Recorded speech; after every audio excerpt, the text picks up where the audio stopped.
मैं एडवोकेट सुमित कुमार झा आप सभी का अपने YouTube चैनल बुक अपना लॉ में एक बार फिर से स्वागत करता हूं। जैसा कि आप सब जानते हैं कि मेरा चैनल लॉ से रिलेटेड है। इस पर हम कानूनी जानकारी देते हैं, लीगल प्रोविजंस को डिस्कस करते हैं, चाहे वो नया कानून हो या पुराना कानून हो, दोनों को साथ में पढ़ते हैं। और जो नया कानून आता है, जो नया प्रोविजंस आता है, उसको भी हम जानते हैं। कोई ऐसा कानून, कोई ऐसा प्रोविजन जो सबको जानना चाहिए, जो हर एक भारतीय नागरिक को जानना चाहिए, हम उस तरीके का जो प्रोविजन है वो भी आप तक पहुंचाते हैं। अभी रिसेंटली एक रूल आया है जिसका टाइटल है guideline for registration and regulation of coaching centre 2024। आप इसको डाउनलोड भी कर सकते हैं। ये मेनली आया है कोचिंग सेंटर को कंट्रोल करने के लिए, इंस्टीट्यूट को कंट्रोल करने के लिए। अब इसका सेक्शन 10.2 सब क्लॉज 3 जब आप पढ़ेंगे, वो कहता है कि 16 साल से जो नीचे का बच्चा है उसका एडमिशन कोई भी इंस्टीट्यूट या कोचिंग सेंटर्स नहीं लेगा। अगर ऐसा करता है या एडमिशन लेता है तो उसको जुर्माना देना पड़ेगा। अब 16 साल या 16 साल से नीचे का बच्चा, वहां पर लिखा हुआ है 16 साल से नीचे का बच्चा नहीं कहेगा, 16 साल का ले सकता है, ठीक है, लेस देन 16 ईयर्स वहां पर लिखा गया है।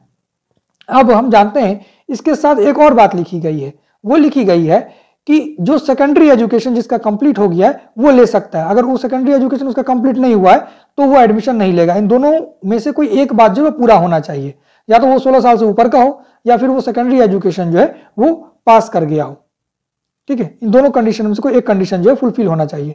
आज का जो हमारा टॉपिक है वो यही है कि जो 16 साल से नीचे का बच्चा है वो एडमिशन नहीं ले पाएगा किसी भी इंस्टीट्यूट में, किसी भी कोचिंग सेंटर्स में।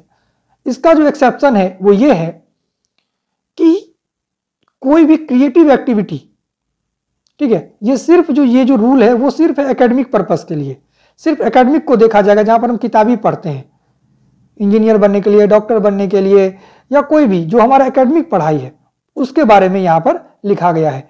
अगर आप कोई स्पोर्ट्स में एडमिशन दिलाते हैं या कोई कोचिंग है जो स्पोर्ट्स से रिलेटेड है, और वो 16 साल से नीचे के बच्चे का भी एडमिशन ले सकता है। कोई गाना सिखाता है, कोई डांस सिखाता है, तो उस पर यह सब लागू नहीं है। ये सिर्फ पढ़ाई वाला जो कोचिंग है उस पर लागू है, ठीक है। 16 साल से नीचे के बच्चे का एडमिशन नहीं लिया जाएगा। अब हम कोचिंग किसको कहेंगे, ये बड़ा क्वेश्चन है। देखिए, कोचिंग हम कहेंगे उसको जहां पर 50 से ज्यादा बच्चा इनरोल हो, जहां पर 50 से ज्यादा बच्चा पढ़ता हो उसको हम कहेंगे कोचिंग, उसको हम कहेंगे इंस्टीट्यूट। उस पर ये रूल जो है वो लागू होगा या लागू है, ठीक है। अगर कोई बच्चा अपने घर में कोचिंग पढ़ता है, कोई टीचर आके पढ़ाता है, तो ये नहीं कह सकते हैं कि वो 16 साल से नीचे के बच्चे को नहीं पढ़ा सकते, वो पढ़ा सकते हैं, या उनके घर पर भी आकर के बच्चा पढ़ सकता है। बस उनके कोचिंग में 50 से ज्यादा बच्चा नहीं होना चाहिए। 50 से ज्यादा बच्चा अगर होगा तो तब वो 16 साल से नीचे के बच्चे का जो है एडमिशन नहीं ले पाएंगे। अब हमने इतना बता दिया। अब इस एक्ट से रिलेटेड, जरूरी नहीं है कि इसी टॉपिक से रिलेटेड, कहीं भी कानून में कोई भी समस्या आपको है, कोर्ट से लेकर के किताब तक कोई भी समस्या हो आपको, आप कमेंट करिए, हम वहां पर आपका समाधान करेंगे। जहां तक हमसे हो पाएगा हम वहां पर आपका रिप्लाई करेंगे, और एकदम सही भी करेंगे। हाँ, उसको आप बाद में पता भी कर सकते हैं, आप उसका ऑथेंटिकेशन भी चेक कर सकते हैं। हम जो आपको बताएंगे वो सही बताएंगे, गलत का कोई गुंजाइश नहीं है यहाँ पर, इस चैनल पर। तो कुछ भी जानकारी अगर आपको चाहिए तो आप सिर्फ कमेंट कर दीजिए वहां पर, हम वहां पर रिप्लाई कर देंगे।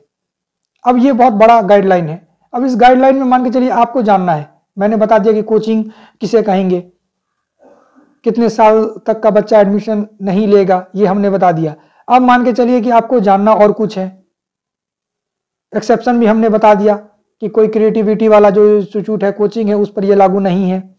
और भी बहुत सारा, अगर आप ट्यूशन चलाते हैं तो आपके दिमाग में 100 क्वेश्चन आएगा, उस 100 क्वेश्चन को आप कमेंट कर दीजिए, हम 100 का रिप्लाई करेंगे। आई होप कि आपको आज का वीडियो पसंद आया होगा। आज के लिए इतना ही, मिलते हैं किसी नेक्स्ट वीडियो में, किसी सेक्शंस के साथ या फिर किसी लीगल प्रोविजंस के साथ जो सबके लिए जरूरी है। जय हिंद।